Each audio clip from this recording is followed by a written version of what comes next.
মোৰ নাম কৃষ্ণাক্ষী বৰা আৰু মই North East mom and angel Miss কেটেগৰীত থাৰ্ড ৰানাৰ্ছ আপ হৈছোঁ। মই বৰ্তমান অসম কৃষি বিশ্ববিদ্যালয়ৰ পৰা স্নাতকোত্তৰ উত্তীৰ্ণ হৈছোঁ। মই আগতে এবাৰ পোহৰ লাইভে আয়োজন কৰা SP ক্ৰিয়েশ্যনৰ সহযোগত মিছ সুদৰ্শনা নামৰ অনুষ্ঠানটিত উইনাৰ হৈছিলোঁ আৰু তেতিয়াৰ পৰাই মই আচলতে এই মঞ্চখনৰ লগত জড়িত। আৰু অমৰ বৰুৱা ছাৰ আৰু চেতনা বৰগোহাঁই বাইদেৱে মানে মোক এখন মঞ্চৰ লগত চিনাকি কৰাই দিছে।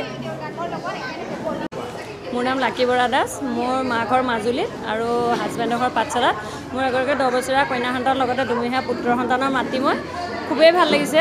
আগতেও কৈছোঁ মই RS ক্ৰিয়েশ্যনৰ সকলো কৰ্মকৰ্তাক বহুত বহুত ধন্যবাদ জ্ঞাপন কৰিছোঁ ইমান সুন্দৰ মঞ্চ দিয়াৰ বাবে। আৰু লগতে মই মোৰ হাজবেণ্ডক ক'ব লাগিব তেওঁ আজি যদি মঞ্চখনলৈ নপঠালেহেঁতেন মই কেতিয়াও কৰিব নোৱাৰিলোঁহেঁতেন। লগতে মোৰ ঘৰখনৰ মানুহ বহুত ছাপোৰ্টত আছে। ভাল লাগিলে, বহুত ভাল অনুভৱ মোৰ। অংশগ্ৰহণ কৰা নাই, প্ৰথম কৰিছোঁ। প্ৰথম কৰিয়ে খুব ভাল লাগিছে। RS ক্ৰিয়েশ্যনৰ সকলো কৰ্মকৰ্তাক ধন্যবাদ জ্ঞাপন কৰিছোঁ আৰু লগতে আগলৈও যাতে এনেকুৱা সুন্দৰ মঞ্চ সকলোকে নতুন নতুন যিখিনি আছে তেওঁলোকক উলিয়াই নে সেইটোৱে অনুৰোধ কৰিছোঁ তেওঁলোকক। খুব ভাল লাগিছে RS ক্ৰিয়েশ্যনে যে এনেকুৱা এটা অনুষ্ঠান পাতিছে। বিশেষকৈ মানে মহিলাসকলৰ বাবে খুব এটা ভাল প্লেটফৰ্ম দিছে তেওঁ। আগলৈও যাতে তেওঁ এনেকৈ পাতি থাকে তাৰ বাবে শুভকামনা যাচিছোঁ তেওঁ। মই এবাৰ প্ৰথম ইয়াত জইন কৰিছোঁ, গতিকে খুব ভাল লাগিছে। আগলৈও ভাবিছোঁ নেক্সট বাৰ আকৌ জইন কৰিম বুলি। এয়াকে কৈছে। মই মম এণ্ড এঞ্জেলত অংশগ্ৰহণ কৰিছিলোঁ। মোৰ খুব ভাল লাগিছে, খুব ভাল লাগিছে। অনুভৱ বুলি ক'বলৈ গ'লে খুবেই ভাল লাগিছে। মানে প্ৰথমবাৰৰ বাবে এনেকুৱা এটা অনুষ্ঠানত মই আগভাগ লৈছোঁ আৰু ছেকেণ্ড ৰানাৰ্ছ আপ খিতাপ অৰ্জন কৰিবলৈ সক্ষম হৈছোঁ। তাৰ বাবে মই খুব মানে নিজকে কৃতজ্ঞ বুলি ভাবিছোঁ। এয়াই। নমস্কাৰ, মোৰ নাম শ্ৰীমতী অদ্ৰিকা ৰাজখোৱা। মই North east best mom and এঞ্জেলৰ কিডছ B গ্ৰুপত উইনাৰ পাবলৈ সক্ষম হৈছোঁ।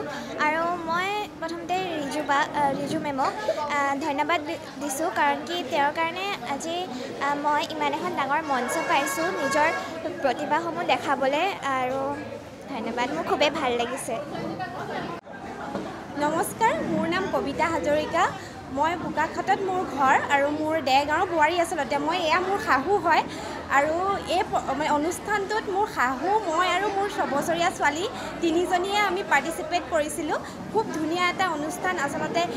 বিশেষকৈ বয়সস্থ মহিলাসকলৰ বাবে ৰিজু মেমে যিখিনি কৰিছে মানে সেইখিনি সঁচাকৈ শলাগ ল'বলগীয়া। খুব ভাল লাগিলে এই অনুষ্ঠানটোত পাৰ্টিচিপেট কৰি। মই চিলভাৰ কেটেগৰীত এম্বেচেডৰ হ'বলৈ সক্ষম হৈছিলোঁ আৰু শাহুমাই ৰানাৰ আপ হৈছিলে। খুব ভাল লাগিলে আৰু মোৰ ছোৱালীও টপ 10লৈকে চিলেক্ট হৈছিলে। ধন্যবাদ। মই মানে ক'বলৈ আচলতে একো ভাষা পোৱা নাই। তাৰমানে আমাৰ দিনতো এনেকুৱা অনুষ্ঠানটো নাছিলে। গতিকে এনেকুৱা এটা অনুষ্ঠানত আমি আহিবলৈ পাই মোৰ মানে ইমানেই আনন্দিত হৈছোঁ। হয়তো অহাবাৰলৈ মই আকৌ আহিম। যেতিয়ালৈকে মোৰ শৰীৰে লগ দিব তেতিয়ালৈকে মই এই অনুষ্ঠানৰ লগত সদায় জড়িত হৈ থাকিম। আৰু এই অনুষ্ঠান সকলো কৰ্মকৰ্তালৈ মই বহুত বহুত ধন্যবাদ জ্ঞাপন কৰিছোঁ আৰু আশীৰ্বাদ যাচিছোঁ তেওঁলোক যাতে আৰু আগুৱাই যায়। নমস্কাৰ, মই চিলভাৰ কেটেগৰীত ছেকেণ্ড ৰানাৰ্ছ আপ পাবলৈ সক্ষম হৈছিলোঁ। সৰ্বপ্ৰথমে মই RS ক্ৰিয়েশ্যনৰ সমূহ কৰ্মকৰ্তাক আৰু লগতে ৰিজুৱাৰ বাইদেউক বহুত ধন্যবাদ, যিহেতু এনেকুৱা এটা অনুষ্ঠান কৰিছে য'ত নেকি আমাৰ ঘৰৰ ভিতৰত থকা মহিলাসকলে এখন মঞ্চ পাইছে বা নিজকে নিজেই এগৰাকী মডেল হিচাপে প্ৰতিষ্ঠিত কৰিছে। আৰু লগতে এইখন মঞ্চ এইটো কাৰণেই ভাল লাগে, ইয়াতে কণ কণ মইনাহঁতৰ পৰা আৰম্ভ কৰি 60ৰো ঊৰ্ধত মহিলাসকলে যোগদান কৰিব পাৰে নিজৰ ভাল লগা বা যিখিনি আগতে ধৰক কৰিব নোৱাৰিলে। এনেকুৱা কিছুমান এতিয়া এইখন মঞ্চত পাই নিজকে নিজে প্ৰতিষ্ঠিত কৰিছে বা নিজকে নিজে এটা সুকীয়া পৰিচয় দিবলৈ সক্ষম হৈছে। ধন্যবাদ। মই যোৰহাটৰ হয়। আৰু মোৰো বহুত চখ আছিলে আগৰ পৰাই এইটো লাইনত, কিন্তু তেতিয়া সময়ৰ বা বহুত কিছু অসুবিধাৰ কাৰণে কৰা নাছিলোঁ। কিন্তু এতিয়া বিয়াৰ পিছত যোৱা বছৰো মই কৰিছিলোঁ। আৰু মই আচলতে মোৰ এটা সৰু ব্যৱসায় আছে আৰু কাপোৰৰ ব্যৱসায় আছে। লগতে মই পাৰ্লাৰৰ কাম কৰোঁ আৰু তাৰ মাজতে নিজকে সজাই পৰাই ৰাখি ভাল পাওঁ। আৰু সেইটো কাৰণে এনেকুৱা এখন মঞ্চত পাই ভাল লাগিলে আৰু অংশগ্ৰহণ কৰিলোঁ আৰু মই লগতে দ্বিতীয় ৰানাৰ্ছ আপ পাবলৈ সক্ষম হ'লোঁ। নমস্কাৰ, মই চিলভাৰ কেটেগৰীত উইনাৰ আছিলোঁ।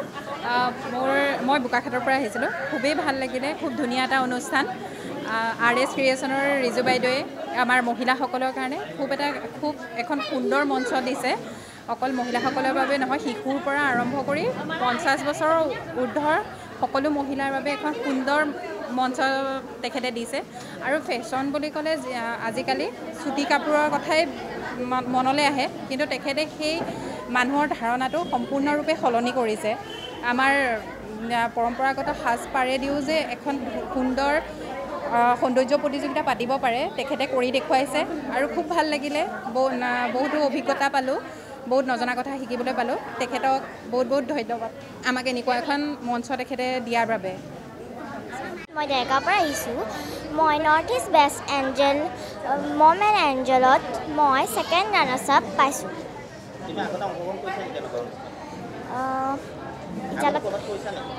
কৰিছোঁ। মই আপাৰ আছামত কৰিছিলোঁ, সেনেকৈ মই কেইটামান শ্ব'ত কৰিছিলোঁ। নমস্কাৰ, মই ৰিজু আৰ শইকীয়া, মোৰ লগতে আভাৰাণী, এইফালে চেনিকা আৰু এইফালে হিমাদ্ৰী। আজি RS ক্ৰিয়েশ্যনৰ দ্বাৰা যিটো north east best mom and angel শীৰ্ষক উত্তৰ পূৰ্বাঞ্চলৰ ভিত্তিত এখনি পৰম্পৰাগত সৌন্দৰ্য প্ৰতিযোগিতা পতা হয়। যোৱা 25 মে'ত আমাৰ যোৰহাট জহিন থিয়েটাৰত অনুষ্ঠিত হৈ গৈছিলে। আজি তাত যিসকল বিজয়ী আৰু ৰানাৰ্ছ আপ আছিলে তেওঁলোকৰ চিনাকি পৰ্ব আছিলে আমাৰ সংবাদ মাধ্যমৰ দ্বাৰা। ইতিমধ্যে আমাৰ সমাপ্ত হৈছে আৰু বিভিন্ন জেগাৰ যিসকল বিজয়ী আছিলে, নগাঁও, বোকাখাট, তেজপুৰ, আপোনাৰ ডিব্ৰুগড়, শিৱসাগৰ আটাইকেইগৰাকী আহি ইয়াত সন্নিৱিষ্ট হৈছিলে, লগ হৈছিলে আৰু সকলোৰে সঁহাৰি আজিও আমি পাইছোঁ। আৰু আমাৰ যিটো প্ৰগ্ৰেম আছিলে, প্ৰগ্ৰেমতো আমাৰ ইভেণ্টত আমাৰ ধুনীয়া সঁহাৰি পাইছিলোঁ। প্ৰায় 150 কণ্টেষ্টেণ্টে আমাৰ যোগদান কৰিছিলে। গতিকে বিশেষকৈ আমাৰ ডায়মণ্ড কেটেগৰীত যিসকল 10গৰাকী আছিলে, তো তেখেতসকলক বহুত বহুত অভিনন্দন জনাইছোঁ আজি এই প্ৰেছ মিটৰ পৰাই। খুব ভাল লগা এটা পৰিৱেশ ইয়াতে হৈছিলে। চ' ধন্যবাদ সংবাদ মাধ্যমৰ সমূহ কৰ্মকৰ্তালৈ আমাক ইমান সহযোগ দিয়াৰ বাবে।